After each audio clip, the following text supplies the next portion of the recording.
All right, let's talk about a feeling I think we all know way too well. The feeling of being constantly busy, just running on a hamster wheel, but not actually getting anywhere important. Today, we're going to break down a really powerful way to shift your focus from the chaos of the urgent to the calm power of the important. Man, does that hit home or what? It's this feeling of being pulled in a million different directions at once. Your own goals, your own dreams, they just get drowned out by the noise of everybody else's demands. It's a huge, huge problem for so many of us. And listen, if this is you, the first thing you need to know is that this is not a personal failure. Not at all. It's more like a widespread epidemic of overwhelm. It's baked into our culture, and it leaves us all feeling like we're constantly falling behind. That phrase, torn apart. Wow, that just nails it, doesn't it? It's this daily, intense tug of war. Your job needs a piece of you, your family needs a piece of you, and somewhere in the background, your own hopes and goals are just trying to get a word in edgewise. So where does that leave us? Well, it leaves us feeling trapped. Our days just become this endless series of reactions, right? We're just professional firefighters for our own lives, putting out one blaze after another. It feels less like we're steering our own ship and more like we're just clinging on for dear life. So what's really going on here? What's the root cause? The diagnosis is actually pretty simple, but it's also kind of profound. As a culture, we are addicted to urgency. Now, to really get this addiction, you've got to understand the huge difference between being efficient and being effective. Efficiency is all about speed, getting more stuff done faster.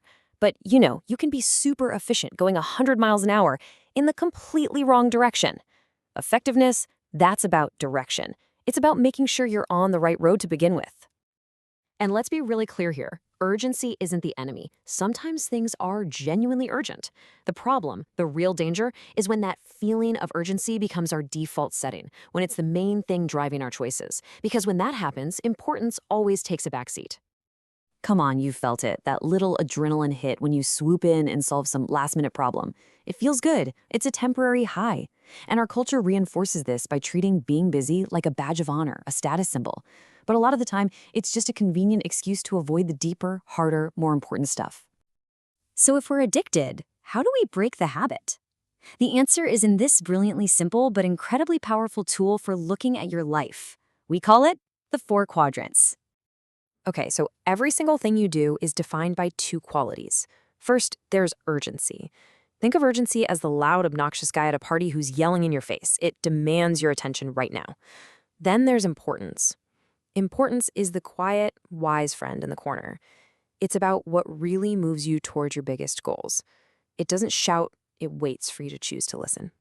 And when you put those 2 things on a grid, you get this amazing map for your time. Up in Quadrant I, you've got your crises, stuff that's both urgent and important. Quadrant 3 is all the interruptions, urgent but not really important. Quadrant 4, that's just the time waster zone. But Quadrant 2, that's where the magic is. That's the land of effectiveness. So let's zoom in on this, because this is the whole key. The power of Quadrant 2 is that it contains all the activities that will fundamentally change your life for the better. And yet, they're the easiest things to ignore because they never feel urgent. Look, we're never going to completely eliminate Quadrant 1. Crises happen. That's just life. The real goal is to shrink it.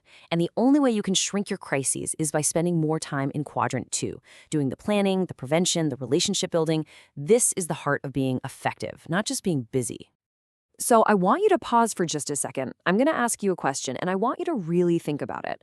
What is the one thing that you know deep down would be a complete game changer for you if you just did it consistently?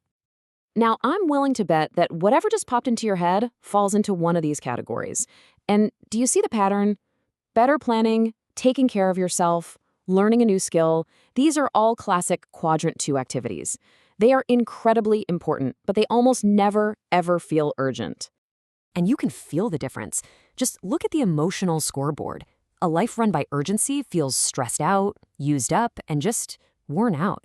But a life guided by importance? That feels confident, fulfilled, peaceful. Your feelings are basically a report card for how you're living. And that really brings us to the final big idea here. This isn't just a time management trick. This is a fundamental shift from living by the clock to living by a compass. So, What is this compass? It's your true north principles. That sounds fancy, but it just means your core values, the things that are unshakably true for you. Things like integrity, health, family, growth. They're like an actual compass. They don't change based on the weather or the terrain. They always point the way. So here's the bottom line. The clock is all your appointments, your schedules, your to-do lists. It's about how you manage your time. The compass, though, that represents your vision, your values, your purpose. It's about how you lead your life. And when you start focusing on that compass, an amazing thing happens. You stop just reacting to whatever the future throws at you. You start to create it. You become the architect of your own life by choosing to focus on what truly matters. So it all comes down to this. In any given moment between what happens to you and how you react, there's a little gap, a space. In that space is your power. It's your power to choose.